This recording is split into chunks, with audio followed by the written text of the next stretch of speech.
In this video, you will learn to describe important cryptography terms such as plaintext, ciphertext, symmetric key, public key, substitution cipher, data encryption standard. So, before starting, one of the things we should do is set our lexicon or dictionary about cryptography. So there's a couple of key points to be made here. Looking at this diagram, we see Alice communicating to Bob again. Alice and Bob are the sender and receiver, respectively. Alice has a plain text message that she wishes to send to Bob. So the plain text message is human readable. This is clear text. It can be an email, a Microsoft Word document, a web page link, anything that Alice may wish to send to Bob. And like I said, it's going to be clear text and in this simple form, readable by anyone.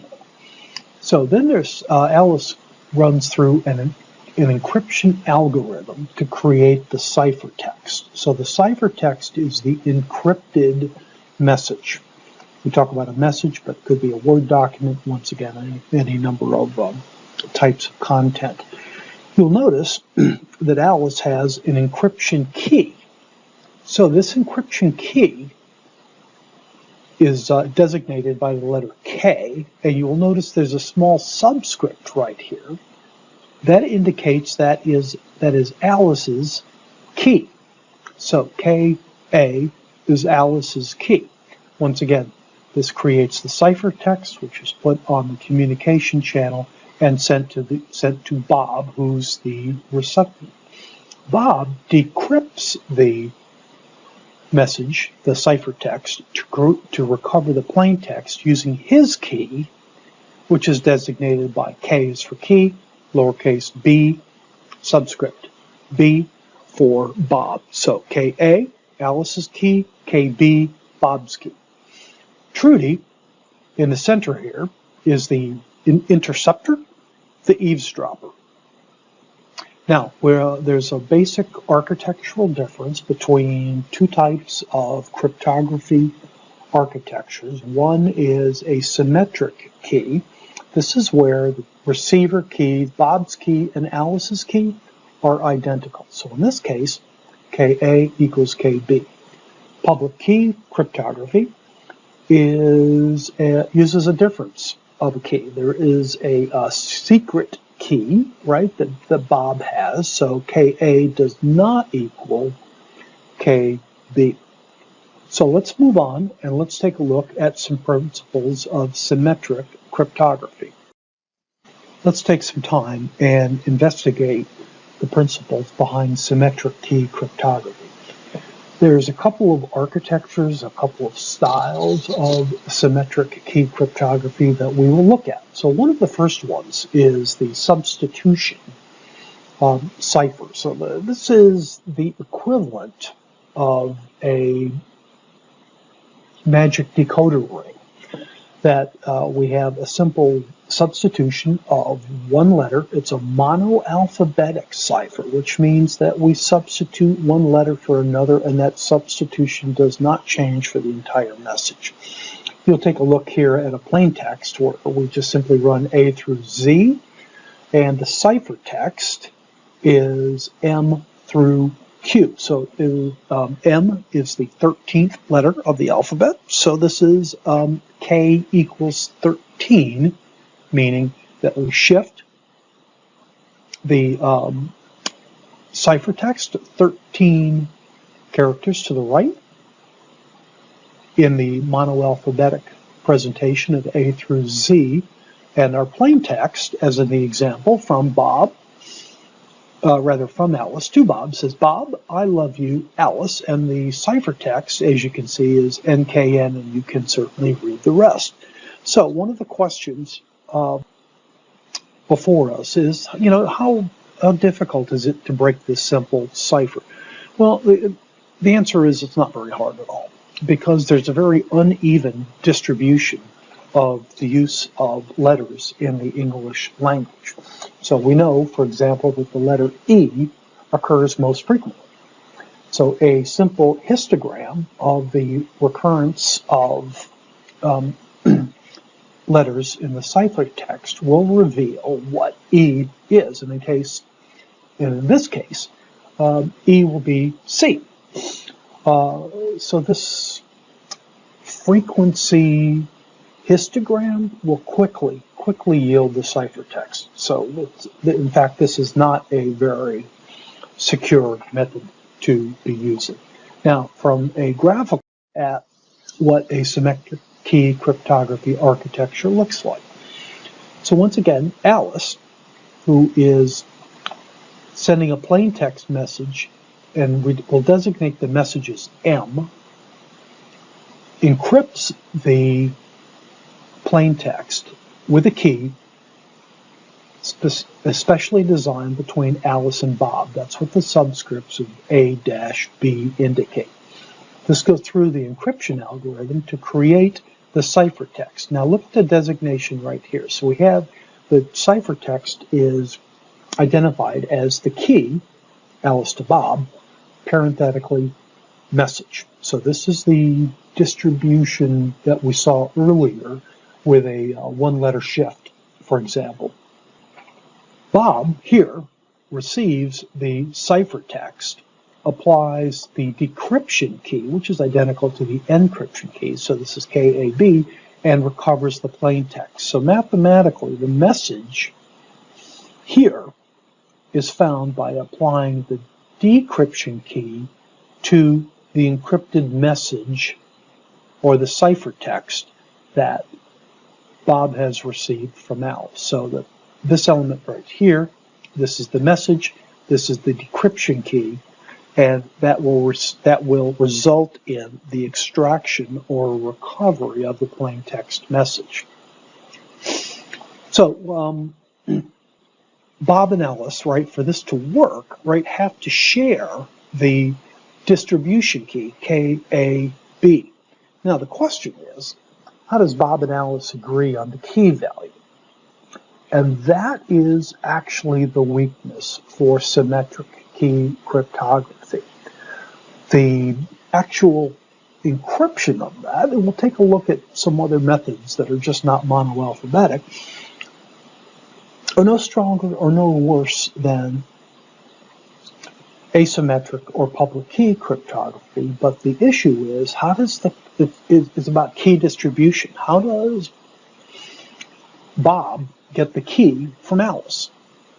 Right? So she could email it, but could Trudy intercept that key and then use that for decryption of that message? And the answer is obviously yes. So the problem, and we'll talk about this in more detail, for the foundational problem for symmetric key cryptography is actually in key distribution. So let's take a look at another symmetric key method, and we'll take a look at some of the technology behind it. Slide 6, let's talk about DES. So this is a IBM historical cryptography approach. So this is actually built to a standard, right, that NIST published. It's a 56-bit symmetric key, so that means that the key from Alice to Bob is 56 bits long. When you see 64-bit plain text input, that just simply means that the algorithm, the DES encryption algorithm, digests text in 64-bit chunks. So if you had a 640-bit plain text message, you'd have 10 64-bit groups that are going to be encrypted. So one of the questions, of course, is how secure is DES, the data encryption standard? Well, 56-bit keys, right, like I said, is the encrypted key length. It is a brute force approach, which was undertaken several years ago. It said, this could be broken in about 4 months. So how to defeat that? Well, change the key every 3 months, and then they have to simply start over. Right. So there's no known backdoor. This has been gone through peer review within the cryptography community, and those people will report on the slightest vulnerability in an encryption standard. So this has never been published, so we have a sense that there's some strength right here. So we'll take a look at how to make this a little more secure, right? We could simply use 3 keys on each of these data blocks, right? That's the 64K bit that we see coming through. And there's an architecture called cipher block chaining. Let's take a look at that briefly on the next slide. Here on slide 7, right, is an architectural element for DES. So there is actually, you can take a look and just kind of do a little finger walk right here, that you can see that there's a left and a right part of the 64-bit, and those are reversed, right? So and then we apply 48 bits out of the 56 bits against this element, and they're swapped left and right, and there's a permutation element. So the point being is that there are 16 rounds of this segmentation and encryption per encryption cycle on each of the 64 bits. So once I said earlier, if we had a 640-bit input, this would happen 10 times, and we would concatenate those 10 and send that as the encrypted message. Following DES in November of 2001, NIST published a new standard.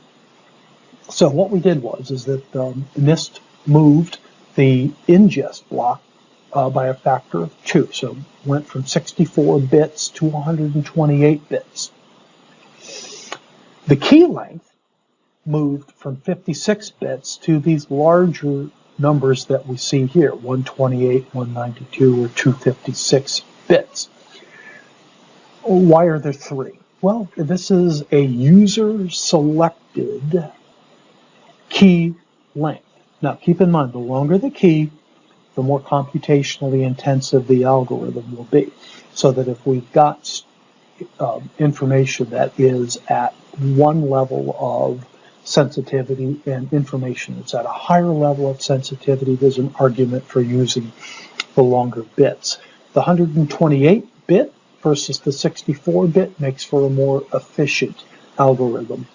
So if you remember on the previous slide, we mentioned that we had a brute force approach, that with the high-end computers that are available today, we would take, just a second to find the DES key. As you can see, moves to 149 trillion years for AES. So you see the attraction, that brute force is essentially off the table when it comes to the advanced encryption standard. So the salient point for this training module is to know that the first commercially available electronic encryption algorithm was DES, and then the second follow-on was AES, which effectively removed brute force.